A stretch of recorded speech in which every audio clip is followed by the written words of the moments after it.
Hello বন্ধুরা, welcome back to our channel. কেমন আছো তোমরা সবাই? আশা করি সবাই ভালো আছো, আমরা বেশ ভালো আছি। চলে এলাম নতুন একটা ভিডিও নিয়ে। তো মা আজকে বানাবে ডাল দিয়ে ধোকা। তো ধোকা আশা করি তোমরা সবাই খেয়েছো। তো মা আজকে নিজে ধোকা বানাবে, তো আশা করি সবাই তোমরা এগুলো বানিয়ে খেয়েছো। তো দেখো, প্রথমে আগের দিন রাতে মা ভিজিয়ে রেখেছিলো ছোলা আর মটর ডাল। তো সারা রাত ভিজানোর পর সকালবেলা সেটা মিক্সিতে পেস্ট করে নিয়েছে। ডাল, আদা, জিরে, লবণ আর শুকনো লঙ্কা এটা দিয়ে ভালো করে পেস্ট করে নিয়েছে, আর হলুদও দিয়েছে। তোমরা দেখতেই পাচ্ছ। মার ভিডিওটা দেখতে দেখতে আমি তোমাদেরকে ভয়েসটা দিচ্ছি, না হলে তো বুঝতে পারবো না, কারণ যখন মা ভিডিওটা করছিল আমি ছিলাম না। তো তারপরে দেখো, এই যে আবার মিক্সিতে বেটে নেবে একটু টমেটো আর লঙ্কা, এটার একটা মিক্স ছিল।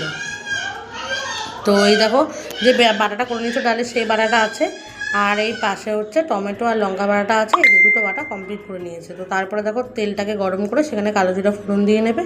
তেলটা একটু গরম হয়ে গেলে তারপরে যে ডালের বাটাটা ছিল, যেটা মিক্সিতে বেটেছিল, তো সেটা দিয়ে দেবে। তো তোমরা দেখতে থাকো।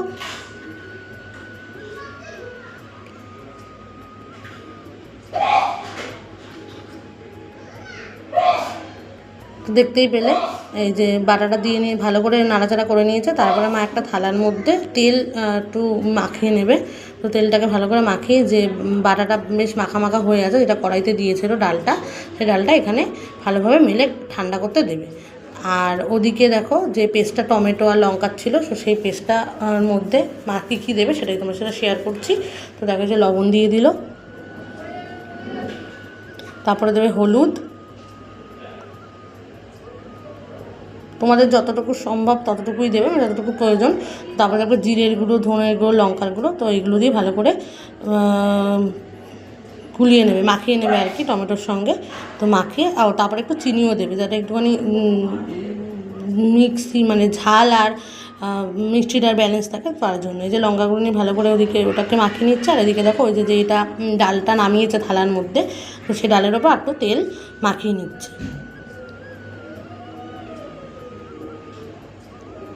তো তেল মাখিয়ে নেওয়ার পর দেখো, এখানে ভালোভাবে ছুরি দিয়ে ধোকার যে শেপটা হয়, তো সেই শেপটা দিয়ে নেবে, ঘুড়ির মতো যে শেপটা হয়, তো সেরকম শেপ মা দিয়ে নেবে।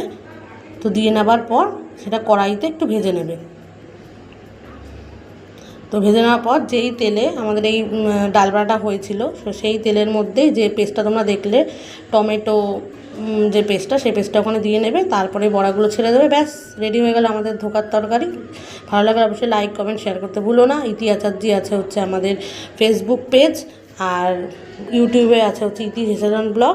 তো চলো, আজকের মতো এখানে টাটা।